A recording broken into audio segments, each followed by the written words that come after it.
तो फ्रेंड, आज की वीडियो सीरीज के अंदर हम टॉपिक डिस्कस करने वाले हैं general issues in cloud computing. यानी क्लाउड कंप्यूटिंग के अंदर क्या क्या जनरल इश्यूज हैं, क्या क्या उसके फंडामेंटल्स हैं, उसके बारे में हम डिस्कस करने वाले हैं। तो पॉइंट यहाँ पे कह रहा है कि cloud computing refers ट्रेमेंडस advantages in terms of scalability, cost efficiency and flexibility. यानी जो क्लाउड कंप्यूटिंग है वो ऑफर प्रोवाइड करता है ट्रेमेंडस एडवांटेज को किसके टर्म में, उसके स्केलेबिलिटी के टर्म में, कॉस्ट इफिशियंसी के टर्म में और फ्लेक्सिबिलिटी के टर्म में। जो क्या करता है, डिस्पाइट करता है इसके बेनिफिट्स को, साथ ही साथ ऑर्गेनाइजेशनल फेस को, जो जनरल सेवरल जनरल इश्यूज होते हैं जो रिलेटेड होते हैं क्लाउड एडॉप्शन से, यूजेस से और उसके मैनेजमेंट से। And these issues spans of various dimension. यानी ये जो इश्यूज होती हैं वो एक्सपांस करती हैं अलग अलग डायमेंशंस में, जो इंक्लूड करता है उसके सिक्योरिटी को, परफॉर्मेंस को, कंप्लायंस को, टेक्निकल चैलेंजेस को। ओके, अब यहाँ पे कुछ जनरल की इश्यूज हैं जो कि क्लाउड कंप्यूटिंग के अंदर आते हैं, जिसमें सबसे पहले आपका आता है सिक्योरिटी कंसर्न। अब सिक्योरिटी कंसर्न किस तरीके से काम करता है उसके रिगार्डिंग जो पॉइंट है उसके अंदर एक सब पॉइंट है जो कि मिटिगेशन है, हर पॉइंट के अंदर आपको मिलेगा। तो सबसे पहले सिक्योरिटी कंसर्न में आपका है डेटा ब्रेचेस एंड अनऑथराइज्ड एक्सेस। वो किस तरीके से काम करता है, नाम के में ही आपको कहीं ना कहीं कंडीशन छुपी हुई है, तो आप इनको एक बार पढ़ लीजिएगा, चीजें क्लियर हो जाएंगी। उसका इसके बाद इसका मिटिगेशन है, इसी तरीके से डेटा प्राइवेसी है, इसका मिटिगेशन है। उसके बाद डेटा रेसिडेंसी है एंड सॉवरेनिटी है, जिसका मिटिगेशन भी यहाँ पे दिया हुआ है।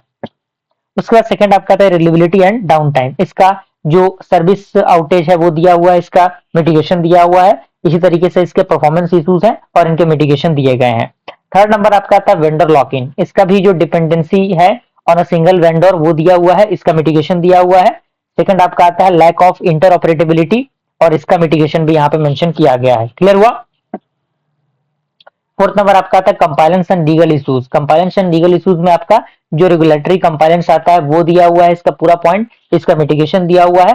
दूसरा आपका आता है data retention and achieving. Okay, तो इसका भी जो मिटिगेशन है दिया हुआ है। फिफ्थ आपका है वो है कॉस्ट मैनेजमेंट। नाम से आपको पता लग रहा होगा कि कॉस्ट की बात हो रही होगी इसमें, तो अनएक्सपेक्टेड कॉस्ट है और इसका मिटिगेशन दिया हुआ है। बिलिंग कॉम्प्लेक्सिटी है, इसका मिटिगेशन दिया हुआ है। सिक्स नंबर आपका आता है परफॉर्मेंस एंड स्केलेबिलिटी। तो इसकी जो स्केलेबिलिटी इश्यूज हैं वो इश्यूज यहाँ पे दी गई हैं, पूरा प्रोसेस यहाँ पे दिया गया है, इसका भी मिटिगेशन आपको देखने को मिल रहा होगा। और सेकंड आपका आता है latency and bandwidth constant. Okay, और इसका भी मिटिगेशन दिया हुआ है। सेवन नंबर आपका आता है डेटा मैनेजमेंट एंड इंटीग्रिटी। तो डेटा इंटीग्रिटी क्या होता है ये बताया गया है, और डेटा मिटिगेशन चैलेंजेस क्या होते हैं वो बताया गया है, और इन दोनों के अंदर उसके उसके मिटिगेशन जो है वो दिए गए हैं। 9 नंबर टॉपिक आपका आता है क्लाउड मैनेजमेंट एंड गवर्नेंस। तो इसमें लैक ऑफ विजिबिलिटी होती है, इसका मिटिगेशन है। उसके बाद गवर्नेंस चैलेंजेस है, इसका मिटिगेशन है। और 9 नंबर आपका आता है multi tendency and share resources. इसका जो प्रोसेस है वो पूरा प्रोसेस दिया हुआ है। और 10 नंबर में आपका आता है human error and insider threads. इसी के साथ ये टॉपिक भी हमारा कंप्लीट होता है।